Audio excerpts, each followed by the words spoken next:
Present perfect tense, present tense का यह तीसरा पार्ट है। इसका हिंदी होता है पूर्ण वर्तमान काल।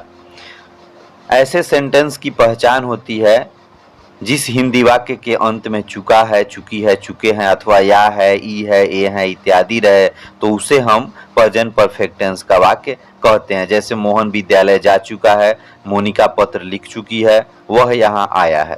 ऐसे वाक्यों की बनावट होती है, सबसे पहले सब्जेक्ट लिखा जाता है, उसके बाद हैज या हैव का प्रयोग किया जाता है, उसके बाद क्रिया का तीसरा रूप लगाया जाता है और तब अंत में ऑब्जेक्ट लिखा जाता है।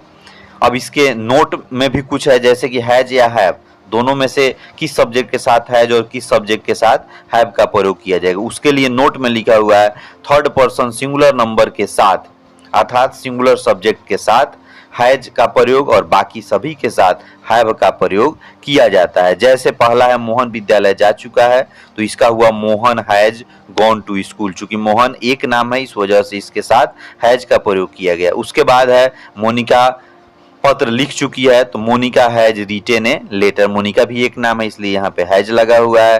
फिर उसी तरह है वह यहाँ आया है, तो ही हैज कम हियर। ही भी ही है, एक ही नाम है, थर्ड पर्सन, इसलिए इसके साथ भी हैज लगा हुआ है।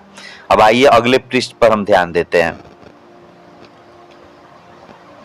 अगले पृष्ठ में इसी टेंस का यानी प्रेजेंट परफेक्ट टेंस का ही निगेटिव सेंटेंस है। जैसे वह अंग्रेजी पढ़ चुका है, इसमें नहीं लगा हुआ है। सभी सेंटेंस में ऐसे जो सेंटेंस होते हैं उसमें नहीं का प्रयोग होता है। दूसरा है तुम पटना नहीं गए हो। तीसरा है सोनी गीत नहीं गाई है।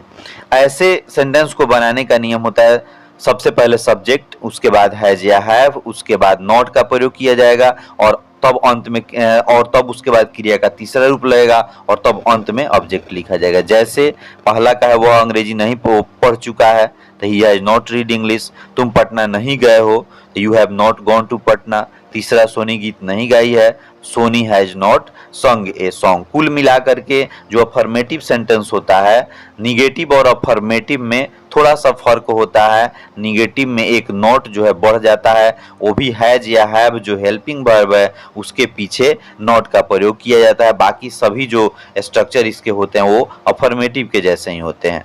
ठीक है, अब आइए हम अगले पृष्ठ पर ध्यान देते हैं।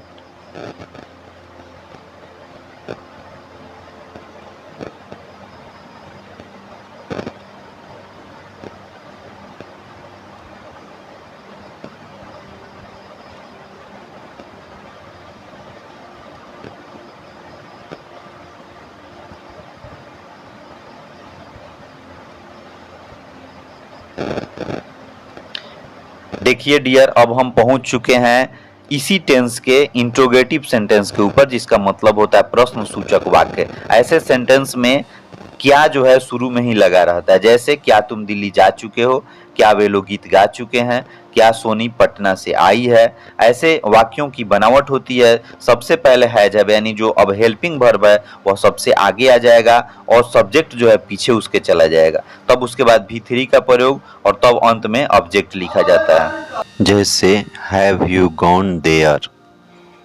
दूसरा have they sung a song और तीसरा has Soni come from Patna.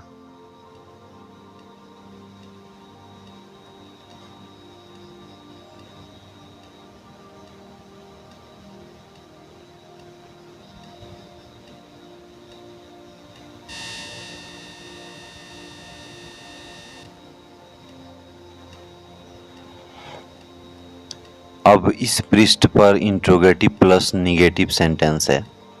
जैसे क्या वह जनसंख्या पर नियंत्रण कर चुका है, क्या वे लोग पत्र नहीं लिख चुके हैं, क्या मोनिका कलम नहीं खरीद चुकी है।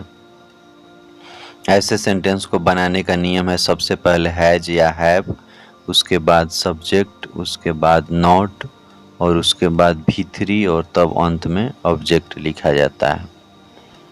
जैसे इसको बनाने पर हो गया has he not controlled the population, have they not written a letter, has Monika not bought a pen.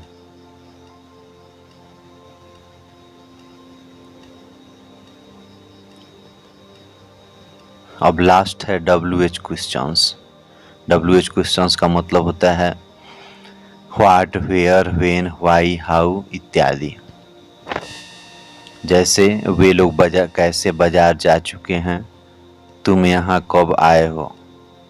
इसको बनाने का नियम है, सबसे पहले WH वर्ड्स लिखेंगे, उसके बाद हैज या हैव लिखेंगे, उसके बाद सब्जेक्ट, उसके बाद नॉट, उसके बाद क्रिया का तीसरा रूप और उसके बाद ऑब्जेक्ट लिखा जाता है। जैसे बनाने के बाद हुआ है how have they gone to market और दूसरा है when have you come here.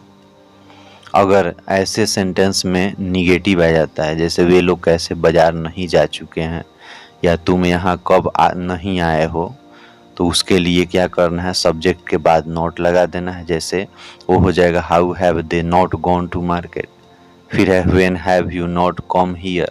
तो ऐसे वाक्य अगर हो जाते हैं तो इन वाक्यों में सब्जेक्ट के बाद में नॉट का प्रयोग करेंगे। थैंक यू, बहुत बहुत धन्यवाद।